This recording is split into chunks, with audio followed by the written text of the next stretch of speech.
Informasi selanjutnya, Satuan Tugas Tanggap Darurat Bencana Pemerintah setempat Sukabumi melakukan sosialisasi kepada penyintas agar tinggal di hunian sementara yang biayanya ditanggung oleh pemerintah daerah.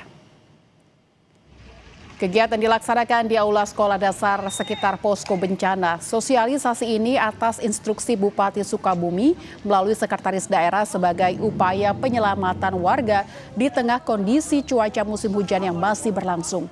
Nantinya para penyintas bencana diarahkan untuk mencari rumah kontrakan atau hunian sementara yang dapat disewa.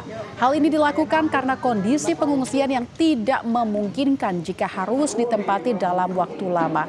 Setiap rumah akan mendapatkan bantuan sebesar Rp500.000 per bulan selama 6 bulan karena kondisi rumah yang tidak bisa ditempati kembali. Kita adakan sosialisasi untuk warga terdampak atau penyintas bencana ini mencari rumah kontrakan atau rumah hunian yang bisa disewa untuk kedepannya. Rencananya berapa lama, Pak? Ya, biaya sewa rumah ini oleh pemerintah daerah Kabupaten Sukabumi diberikan per rumah Rp500.000 per bulan selama 6 bulan. Selama 6 bulan itu mudah-mudahan pemerintah Kabupaten Sukabumi bisa menyiapkan untuk tempat relokasi bagi para penyintas bencana warga Kampung Cijambe dan Bujung Daling. Sebelumnya, bencana tanah bergerak merusak puluhan rumah warga di Kabupaten Sukabumi, Jawa Barat. Warga pun terpaksa mengungsi ke rumah saudaranya dan posko pengungsian. Menurut warga, pergerakan tanah sudah terjadi dalam 1 minggu, di mana retakan terjadi di sejumlah titik.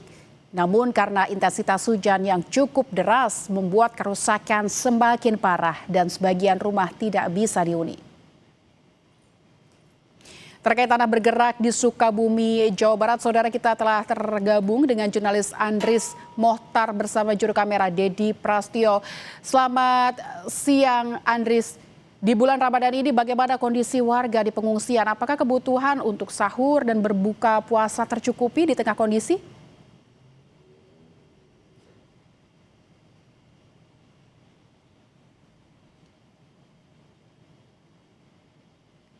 Memang untuk kebutuhan masih tercukupi dan bantuan telah datang ke posko terpadu di Bantar Gadung ini. Saat ini memang para penyintas telah dilakukan sosialisasi oleh Satuan Tugas Tanggap Darurat dari Kecamatan Bantar Gadung untuk dilakukan atau pencarian rumah kontrakan yang diberikan oleh pemerintah daerah. Saat ini memang para penyintas telah menyanggupi untuk mencari rumah kontrakan yang tak jauh dari wilayah Kecamatan Bantar Gadung dengan biaya yang diberikan oleh pemerintah daerah yaitu Rp500.000 per bulan dan dengan jangka waktu 6 bulan. Hal ini dilakukan untuk memberikan rasa aman dan nyaman bagi para penyintas agar tidak tinggal lama di posko pengungsian ini. Begitu, Lintang. Andris, bagaimana ketersediaan rumah kontrakan di sana mengingat juga pengungsi yang banyak begitu, dan bagaimana kebutuhan di sana, apakah sudah tercukupi? Ya.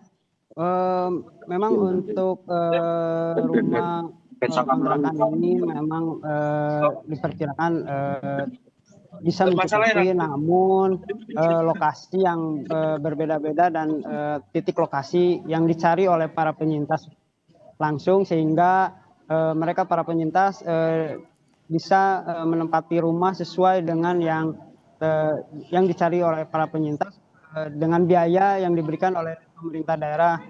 Begitu, Lintang. Baik, tadi ada bantuan pemerintah setempat yaitu Rp500.000 sebulan selama 6 bulan. Lantas setelahnya seperti apa? Apakah juga tidak ada tanggungan yang akan diberikan atau bantuan yang diberikan oleh pemerintah? Kedepannya akan seperti apa, Andris?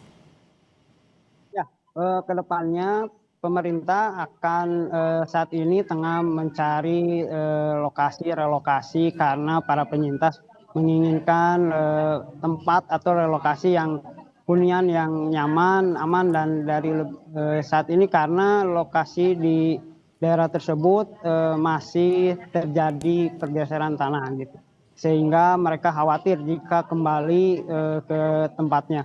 Saat ini pun dari pihak BPBD maupun petugas lainnya tengah melakukan peninjauan untuk lokasi ini berada di zona merah atau tidak. Namun para penyintas ini menginginkan kepada pemerintah daerah untuk direlokasi. Begitu, Lintang. Baik, berarti pembangunan atau persiapan relokasi tengah diupayakan oleh pemerintah setempat demi memberikan hunian yang aman dan nyaman untuk para penyintas. Terima kasih Andries Mukhtar dan juru kamera Didi Prasetyo dari Sukabumi, Jawa Barat.